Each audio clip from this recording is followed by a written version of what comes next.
Welcome to Explain Everything. This is a $2.99 application that I purchased for the iPad. What you're looking at this moment is a screen capture cropped and replaced back on the page of the dashboard tools that I'm looking at. Some basic tools, and one of them of course is the pen tool. Now you are going to be subjected to my handwriting, but it's nice because I can change the color at will.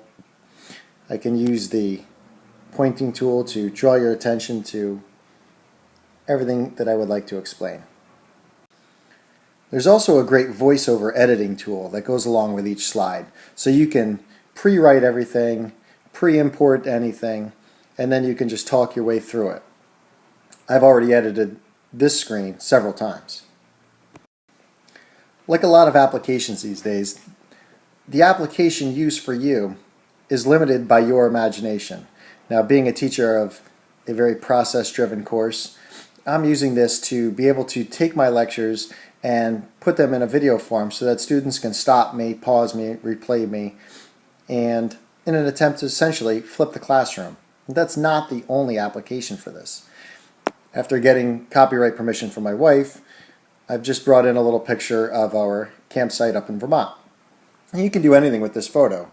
You can shrink it down, you can flip it around, whatever you'd like to do, whatever is useful for you. You could draw attention to this area here, make some commentary. Maybe you want to have a photo or embed a video for your students to watch in their own time, and then you can draw attention to whatever it is that you think is important. There are other options other than existing photos or videos. You could do new pictures, new videos. You can open up a browser right within the application. And the coolest one, I think, is opening up a file. So when you open up a file, one of the options is to open it right out of my Dropbox. And there's just a portion of my Dropbox right here.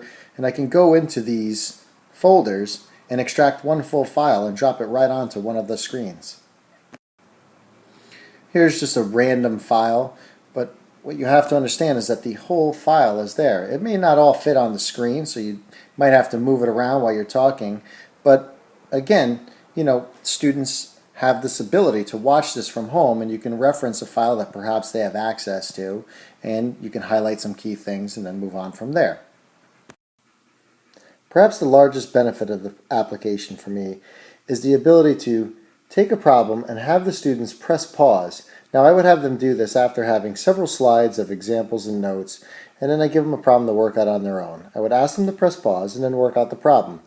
Afterwards, I would show them my worked out solution. Now, I am relying on them actually having done this on their own, having pressed pause, and then comparing their solution to my solution, and seeing how that all worked out for them. But even if they didn't and just copy this down, I still think we're ahead of the game. There are two particular moments this year where this worked out really great.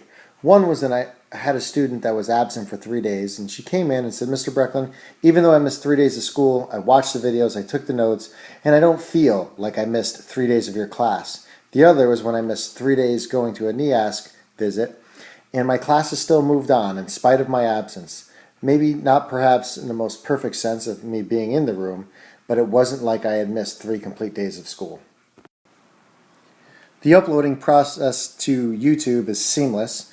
I take the link, I post it to Edmodo. If the students have Edmodo set up so that it goes right to their cell phone when I post, I'm taking advantage of the push technology that I once didn't really care for, but I realized this is how these kids like to be communicated to.